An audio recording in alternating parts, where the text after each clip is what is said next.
¿Qué tal amigos? ¿Cómo están? Muy buenas noches. Me da muchísimo gusto saludarlos. Soy Ricardo García Santander. Bienvenidos a Desafíos, donde analizamos los grandes temas de la economía del país, de Centroamérica y de toda la región latinoamericana. Esta noche abordamos un tema de vital importancia para la realidad guatemalteca. Vamos a tomar también el ejemplo de casos similares en otros países centroamericanos. Hablamos de esta discusión que está estancada en el Congreso de la República, esta famosa ley de fomento al empleo. Al parecer, acuerdos entre el Partido Patriota y el bloque del partido líder, la oposición de algunas otras bancadas dentro del Congreso de la República, pero ¿cuáles son las posiciones de otros sectores de la fuerza económica de nuestro país? Vamos a hablar esta noche con la gente de Bestex, ellos tienen su posición en relación al tema, la gente de ICEFI que analiza el impacto fiscal que podría tener de aprobarse esta ley dentro de la recaudación del país y por supuesto también la opinión política. Ese es el tema que nos compromete esta noche para poder entenderlo, abordarlo en toda su extensión.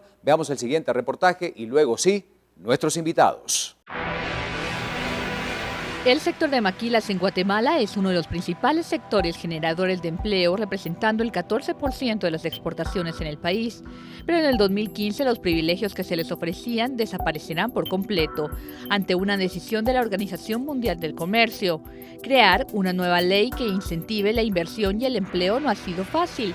En el Congreso de la República se ha generado una verdadera polémica por la llamada Ley de Fomento al Empleo. Al momento se discuten varias iniciativas al respecto, incluyendo una del Partido Libertad Democrática, líder, que ha sido duramente criticada por incluir incremento a impuestos. Por su parte, el directorio de la Superintendencia de Administración Tributaria ha advertido que se perderán unos 1.295 millones de quetzales en exenciones fiscales. Por otro lado, está el sector empresarial que teme la pérdida de empleo de no aprobarse esta iniciativa. Empleo versus recaudación es el debate que nos lleva hoy nuevamente a un programa de desafíos. Escuchemos a los expertos.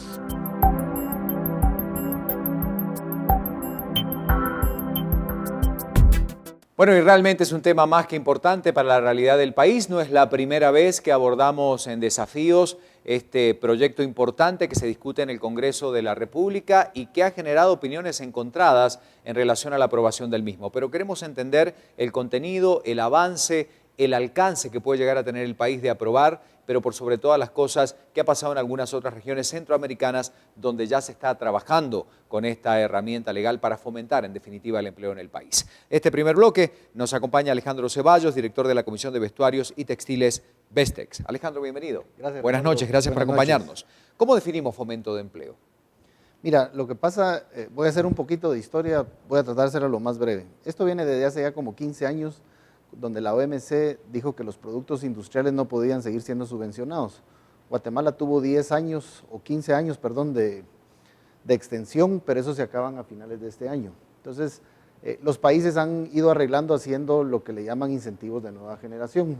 Un ejemplo muy práctico es si tú, por ejemplo, le das capacitación a tu gente, eso lo puedes descontar del pago de impuestos sobre la renta. Es decir, sustituir las funciones del Estado, todo lo que hagas, te lo puedes quitar. Pero para entender el tema hay que ver, por ejemplo, hace 20 o 30 años, cómo era la matriz exportadora del país y cómo es ahora, cómo hemos ido cambiando a través del decreto 2989. Y eso es, por ejemplo, hoy en día las exportaciones de vestuario y textiles son las más grandes y el segundo generador de divisas detrás de las remesas. Entonces, todo esto, lo que hace una ley es hacer política, lo que llamamos en una empresa es un plan de cómo vamos a actuar para poder lograr la meta que nos trazamos. Claro. Por ejemplo, la ley de electrificación ha hecho que vengan las generadoras eléctricas, antes era prohibido generar luz.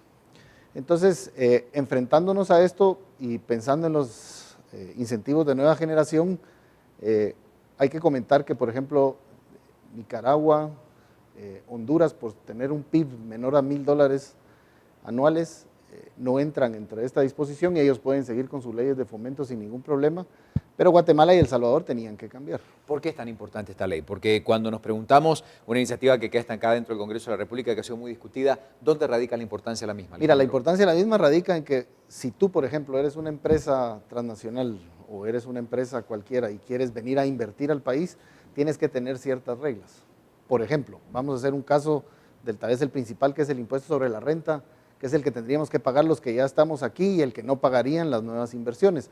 Pero eso de lo que se trata es que las nuevas leyes de la última reforma fiscal te obligan a pagar el impuesto. Por ejemplo, hay una ley que le llaman el 97.3, que tú solo puedes descontar el 97% de los gastos de lo que vendes. Entonces, ¿qué pasa con una empresa, por ejemplo, que va a invertir en Guatemala 100 millones, pero que le va a llevar un año montar una textilera? No tiene cómo liquidar esos gastos, y esos gastos, según la nueva ley, tampoco se pueden pasar al año siguiente. Entonces, por eso es que es importante darles a las empresas 10 y hasta 15 años a veces, para que recuperen esa inversión y luego ya pueden empezar a pagar impuestos. ¿Queda en desventaja el país de no aprobarse esta ley? Es que lo que pasa es que lo están viendo desde el lado de los defectos de la ley y no desde el lado de las virtudes de la ley. ¿Se podrían perder muchos empleos si no se aprueba?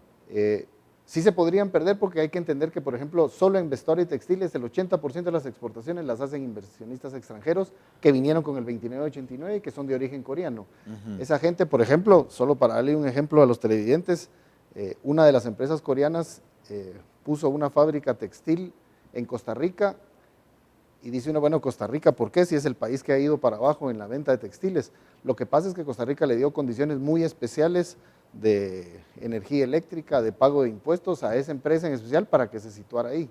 Lo que tenemos que entender es que si queremos que esas empresas vengan al país, tenemos que hacer un esfuerzo de decir, vengan, hagamos un trato, van a pagar menos, recuperen su inversión, pero quédense con nosotros. Alejandro, me hablabas del caso de El Salvador. ¿Qué ha significado para El Salvador aprobarla?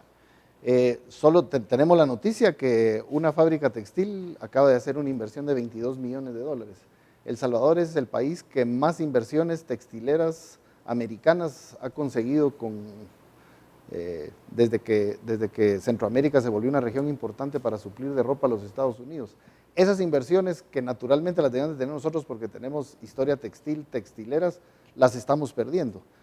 Hay que ver, y en las gráficas que nosotros compartimos con ustedes, está que hemos perdido el 1% del mercado americano. Eso representa 50,000 plazas de trabajo directamente, porque también hay que entender que en el negocio de ropa, lo que más le deja al país, o tal vez lo único que le deja al país, es la mano de obra, porque lo que pasa es que nosotros no sembramos la fibra, no hacemos los colorantes, no hacemos la maquinaria, sino que todo eso lo importamos, lo transformamos y lo convertimos en ropa. Pero para convertir ropa, esta es una de las industrias que más gente usa y de las que menos se pueden robotizar. Claro. Que es otra cosa por la que hay que apostar, porque realmente el problema que tenemos es mucha gente desempleada o subempleada o informalmente empleada. Por último, Alejandro, ¿qué puede pasar en el Congreso de la República? Hay partidos que están de acuerdo, otros que quieren introducir modificaciones a la misma. ¿Qué puede pasar? ¿Cuáles son los escenarios? Tal vez la lectura que yo doy es los partidos que tienen el problema, y ahora, por ejemplo, Líder, que ve el problema venir sobre cómo generar empleo, que es tal vez la preocupación principal de los guatemaltecos, cómo voy a conseguir un empleo, ven en esta iniciativa esas bondades, que es el hecho de generar nuevas inversiones, o generar inversiones y mantener las que ya tenemos. Claro. Sin embargo, lo están viendo desde el punto de lo que se puede perder, y yo creo que lo que hay que hacer es mejorar los controles, pero no satanizar una ley con la que tienes que salir, porque no te queda otra. El vecino ya está haciendo un 30% de descuento, tú no puedes venir y decir yo no voy a hacer descuento y voy a pretender seguir vendiendo. Definitivamente, y no es que el 1 de enero todos echen llave y salgan corriendo a El Salvador, pero poco a poco han ido emigrando y el trabajo lo hemos ido perdiendo, y si esto no se aprueba rápido, corremos el riesgo de que la gente que planea el sourcing desde Estados Unidos empiece a cambiar las órdenes a otros países. Bueno, vamos a seguir abordando este tema, no es la primera vez que lo vamos a hablar, no es la primera vez que hablamos del tema tampoco, porque es un tema importante. Gracias, Alejandro, por acompañarnos esta noche, ha sido muy amable. Vamos a hablar con gente del Congreso de la República, también estará el director ejecutivo del Instituto Centroamericano de Estudios Fiscales, porque este es otro de los temas que por ahí surge cuando se aborda este tópico que estamos tocando esta noche junto a ustedes. Así que no se vaya, porque en Desafíos siguen panelistas acompañándonos para hablar de este tema tan interesante. Ya volvemos.